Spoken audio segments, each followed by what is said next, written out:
Hello दोस्तों, welcome to PRT news सरकारी news channel में आपका स्वागत है। दोस्तों आपके पास यदि कार, स्कूटर, मोटरसाइकिल है तो इससे संबंधित एक बड़ी खबर है। जाने आगे के न्यूज़ में। यदि आपके पास पैन कार्ड, आधार कार्ड, वोटर आईडी कार्ड, तो इससे संबंधित भी एक न्यूज़ निकल के आ रही है। आपको किस डेट में अपडेट करना है, कैसे करना है, जाने सब आगे इस वीडियो में। अगर आप इस्तेमाल करते हैं राशन कार्ड और 14 kg वाला सिलेंडर, जी हाँ दोस्तों, यदि आप इस्तेमाल करते हैं राशन कार्ड और 14 kg वाला सिलेंडर तो लगेगा एक बड़ा झटका, सीधे जेबों पर पड़ेगा असर। जानिए इस वीडियो में। अगली अपडेट है बैंकों में बदले नियम। जानिए बैंकों में किन किन नियमों में बदलाव हुआ है। जी हाँ दोस्तों, बैंकों में किन किन नियमों में बदलाव किए गए हैं, आगे इस वीडियो में जानते हैं। अगली खबर है इंटर मैट्रिक तथा ग्रेजुएट छात्राओं के लिए एक बड़ी न्यूज़। इंटर मैट्रिक और ग्रेजुएट छात्रों के लिए एक बड़ी न्यूज़। नौकरी का अपडेट आ रहा है। जानिए कैसे फॉर्म को अप्लाई करना है, कब तक डेट है और किस क्षेत्र में नौकरी निकली हुई है। वीडियो में मोदी जी ने सभी बाढ़ पीड़ितों के लिए किए 2-2 लाख रुपये देने का ऐलान। जी हाँ दोस्तों, बाढ़ के बढ़ते प्रभाव को देखते हुए मोदी जी ने सभी बाढ़ पीड़ित लोगों को 2-2 लाख रुपये देने का ऐलान किए हैं। यानी इसे किस तरह से लेना है, कहाँ क्या करना है, इस वीडियो में। अब जानते हैं कोरोना के बारे में दवाई बना कि नहीं बना और कब तक दवाई मार्केट में आ जाएगी और आम लोगों तक पहुंच जाएगी, इसके बारे में जानते हैं। अगर आप शौकीन हैं, हाँ दोस्तों, अगर आप शौकीन हैं आईपीएल देखना पसंद करते हैं तो इसके बारे में भी एक बड़ी न्यूज़ निकल के आ रही है कि कब आईपीएल चालू होगा, क्या स्टेडियम में इसकी व्यवस्था होगी, सैनिटाइज़र की व्यवस्था की जाएगी या नहीं। इसके बारे में सभी बातों की जानकारी हम देंगे आगे इस वीडियो में। ट्रेनों के बारे में क्या बोली सरकार। ट्रेनों के बारे में भी एक बड़ी खबर आ रही है। क्या लोकल ट्रेनें चलेगी या नहीं, कब से चलेगी, भाड़ा में बढ़ोतरी तो नहीं होगी। जानिए इस सभी के बारे में इस न्यूज़ में। मोदी सरकार बिना गारंटी के दे रही है 10,000 रुपये का कर्ज। जी हाँ दोस्तों, मोदी सरकार बिना गारंटी के दे रही है 10,000 रुपये का कर्ज। जानिए कैसे मिलेगा इस वीडियो में। आगे वीडियो देखने से पहले यदि आप हमारे चैनल पर पहली बार आए हैं तो इस चैनल को सब्सक्राइब करें, बेल आइकन दबाकर ऑल सेलेक्ट करें, जिससे हमारी न्यूज़ आप तक जल्द पहुंच सके। इसके साथ ही आप इस न्यूज़ को अपने दोस्तों संबंधियों को शेयर करें ताकि वे सब इन सभी का लाभ उठा सकें। दोस्तों यदि आप इस्तेमाल करते हैं गाड़ी, मोटरसाइकिल और कार तो एक बड़ी खबर है। पेट्रोल और डीजल के दामों में आज कोई बदलाव नहीं किया गया है। समाचार एजेंसी ANI के मुताबिक राष्ट्रीय राजधानी दिल्ली में पेट्रोल का भाव 80.43 रुपये लीटर और डीजल का भाव 80.53 रुपये लीटर है। इससे पहले सोमवार को पेट्रोल के भाव में 5 पैसे और डीजल के भाव में 13 पैसे की बढ़ोतरी की गई थी। पिछले कई दिनों से तेल कंपनियां ईंधन के दाम में लगातार वृद्धि कर रही है। इसको लेकर विपक्ष लगातार सरकार पर निशाना साध रही है। कांग्रेस ने पेट्रोल डीजल की कीमतों में हो रही लगातार वृद्धि के खिलाफ मोर्चा खोल दिया है। सोमवार को राष्ट्रव्यापी प्रदर्शन किया गया और सरकार से दाम में वृद्धि को तत्काल वापस लेने तथा पेट्रोलियम उत्पादों, माल एवं सेवा कर GST के दायरे में लाने की मांग की है। अगली बड़ी खबर आ रही है पैन आधार कार्ड लिंकिंग से। देश में कोरोना के बढ़ते संक्रमण को देखते हुए वित्त विभाग मंत्रालय ने इस अवधि को बढ़ा दिया है। वित्त मंत्रालय ने इस अवधि को 10वीं बार आगे बढ़ाया है। इस बार वित्त मंत्रालय द्वारा पैन से आधार को लिंक करने की डेडलाइन 30 जून 2020 तक बढ़ा दिया है। बता दें, आधार कार्ड न केवल पैन कार्ड बल्कि आयकर रिटर्न ITR भरने के लिए भी महत्वपूर्ण है। देखिए, आधार कार्ड को लिंक करने के लिए, पैन कार्ड से लिंक करने के लिए किन किन सावधानियों की ज़रूरी है और इसको कैसे करना है। आधार को पैन नंबर के साथ फाइलिंग पोर्टल के जरिए लिंक करना बेहद आसान है। आधार और पैन को लिंक करने के लिए आप एक फॉर्मेट का इस्तेमाल कर सकते हैं। UID पैन 12 डिजिट आधार का और 10 डिजिट पैन का लिख कर इसको 56 76 68 या 56 16 1 पर SMS कर सकते हैं। इस प्रक्रिया के द्वारा आप आधार कार्ड को पैन कार्ड से लिंक कर सकते हैं। दूसरा है सावधानी, NSDL और पैन सर्विस सेंटर UTI-TSL इससे ऑफलाइन सेवाओं के जरिए भी आप आधार कार्ड को पैन कार्ड से लिंक कर सकते हैं। तीसरी सावधानी है, अगर आपने समय पर आधार को पैन से लिंक नहीं किया जो आयकर विभाग आपके पैन कार्ड को निष्क्रिय कर सकता है। इसके बाद जाहिर है कि बैंकों के कामों में ITR और पैन कार्ड का इस्तेमाल नहीं कर पाएंगे। और चौथी सावधानियां है कि पैन अगर आपके द्वारा गलत जानकारी दी जाती है तो इनकम एक्ट 1961 की धारा 272B के तहत आपके ऊपर 10,000 तक का जुर्माना लगाया जा सकता है। इसीलिए इनऑपरेटिव पेन को इस्तेमाल ना करें। पैन कार्ड की जानकारी सही भरें। स्पेलिंग की गलती भी करने से बचें, क्योंकि इसके बाद आपको परेशानी बढ़ सकती है। 5वां जो है सावधानी है, NRI यानी भारतीय मूल के विदेशी नागरिकों पर यह नियम लागू नहीं होगा। उन्हें आधार को पैन से ज़रूरत लिंक करने की कोई ज़रूरत नहीं पड़ेगी। आधार की ज़रूरत उन्हें वित्तीय लेन देन में पड़ती है, इसके लिए वह आवेदन कर सकते हैं।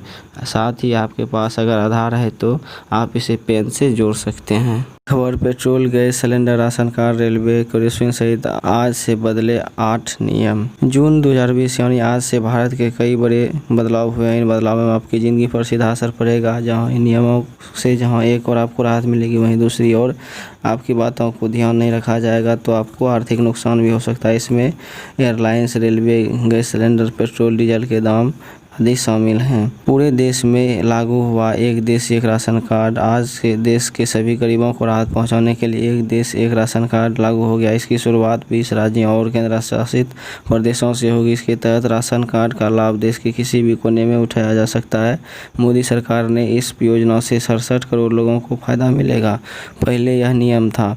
इससे पहले जिस जिले का राशन कार्ड बना होता था आपको उसी जिले में राशन मिल सकता था। अगर आप जिला बदल लेते हैं तो इसको कोई फायदा नहीं मिलेगा।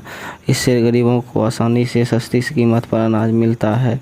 एक देश एक राशन कार्ड लागू होने के बाद गरीबी रेखा के नीचे रहने वाले लोग किफ़ायती कीमत पर देश के किसी कोने में राशन खरीद सकते हैं। राशन कार्ड धारकों को 5 किलो चावल 3 रुपये किलो की दर से, गेहूँ 2 रुपये किलो की दर से मिलेगा। कार्ड 2 भाषाओं में होगा, स्थानीय भाषा और हिंदी और अंग्रेजी।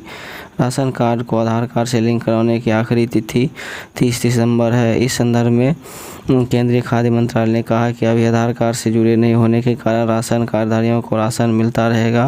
राज्यों और केंद्र शासित प्रदेशों को निर्देश दिया है कि किसी भी लाभार्थी को उसके हिस्से का राशन देने से मना नहीं किया जाना चाहिए। आज आम आदमी को झटका लगा है। देश की ऑयल मार्केटिंग कंपनियों ने बिना सब्सिडी वाले LPG गैस की कीमतों में इजाफा कर दिया। आज 19 किलोग्राम और 14.2 किलोग्राम वाले गैर सब्सिडी LPG सिलेंडर के दाम बढ़ गए हैं। तेल कंपनियां हर महीने की शुरुआत में LPG सिलेंडर के दामों की समीक्षा करती है। हर राज्य में टैक्स अलग अलग होती है, इसके हिसाब से LPG के दामों में अंतर होता है।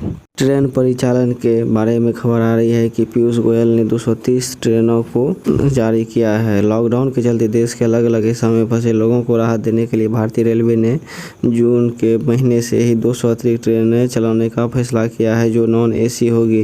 रेल मंत्री पीयूष गोयल ने ट्वीट करके इस बात की पुष्टि भी की। इन ट्रेनों के साथ पहले से संचालित हो रही 30 ट्रेनों का परिचालन जारी रहेगा। यहाँ गौर करने वाली बात है कि रेलवे इन ट्रेनों के लिए 4 महीने पहले एडवांस टिकट की बुकिंग की सुविधा दी है। साथ ही तत्काल कोटा के तहत भी टिकट की बुकिंग की जा रही है। यह सुविधा रविवार सुबह 8 बजे से शुरू हो गई। हालांकि रेलवे ने टिकट के एडवांस बुकिंग के नियमों में कुछ परिवर्तन भी किया है।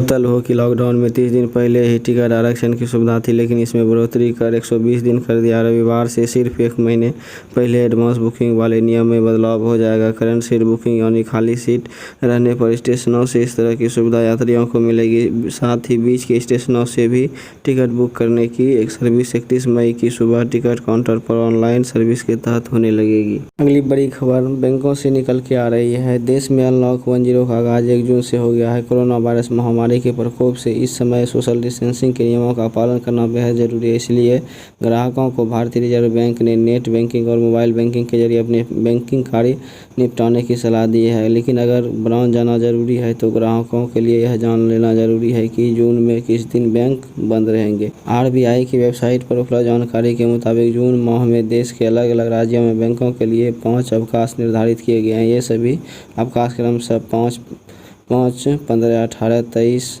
और 30 जून को है। यदि इन अवकाशों में जून के शनिवार और रविवारों को भी जोड़ दिया जाए तो इन छुट्टियों की संख्या 11 हो जाती है। अगर आपको बैंक में कोई ज़रूरी कार्य है तो यह खबर आपके लिए महत्वपूर्ण साबित हो सकता है। मोदी सरकार बिना गारंटी के दे रही है 10,000 रुपये का कर्जा। योजना के बारे में सब कुछ कोरोना वायरस के फैलने की वजह से रोकने के लिए लागू लॉकडाउन की वजह से रोजगार और कारोबार प्रभावित हुए हैं। लोगों के पास पैसों की कमी आ गई और दोबारा काम शुरू करने के लिए उसे फंड की ज़रूरत है, लेकिन बैंक की लंबी प्रक्रिया और ऊंचे ब्याज दरों की वजह से लोग कर्ज लेने से कतरा रहे हैं। इसे नरेंद्र मोदी आत्मनिर्भर निधि योजना के तहत लोगों के लिए राहत भरी खबर लेकर आई है। सरकार 10,000 रुपये तक का कर्ज दे रही है। ये जानते हैं इसके बारे में।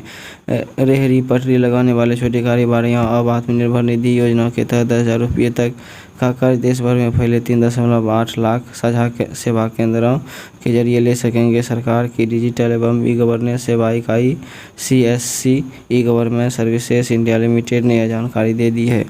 प्रधानमंत्री स्ट्रीट वेंडर्स आत्मनिर्भर निधि की योजना की पूरी तरह से आवास एवं शहरी मामलों के मंत्रालय द्वारा वित्त पोषित है।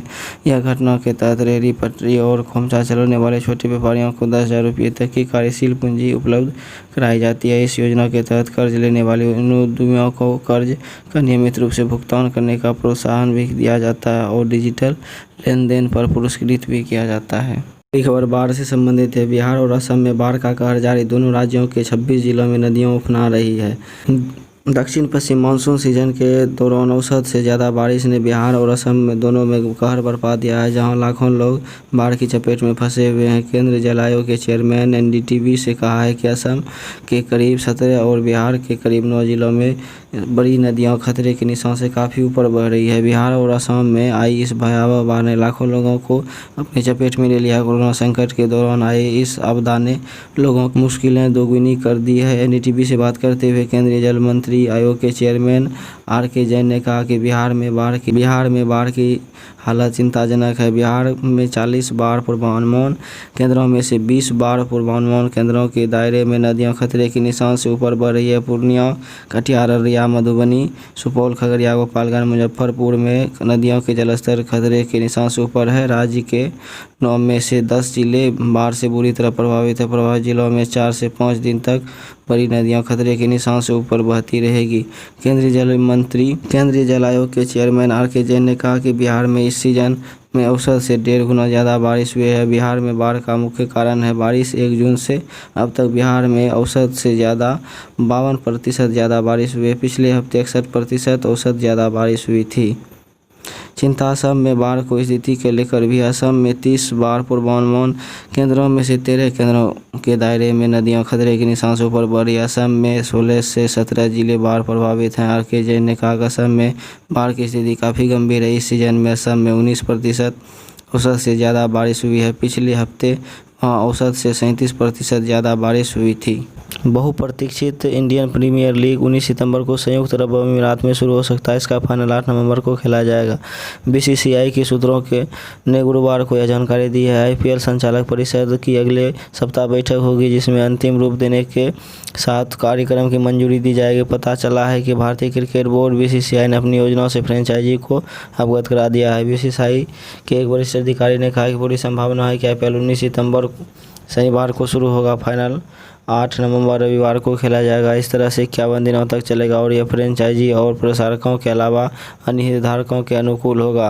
राष्ट्रीय क्रिकेट परिषद ICC ने अक्टूबर-नवंबर में होने वाली T20 विश्व कप को स्थगित करने का फैसले के बाद IPL का आयोजन संभव हो गया। वीडियो आपको यदि पसंद आई है तो इस वीडियो को लाइक करें, शेयर करें तथा सब्सक्राइब करना ना भूलें। Thank you. मिलते हैं अगले वीडियो में।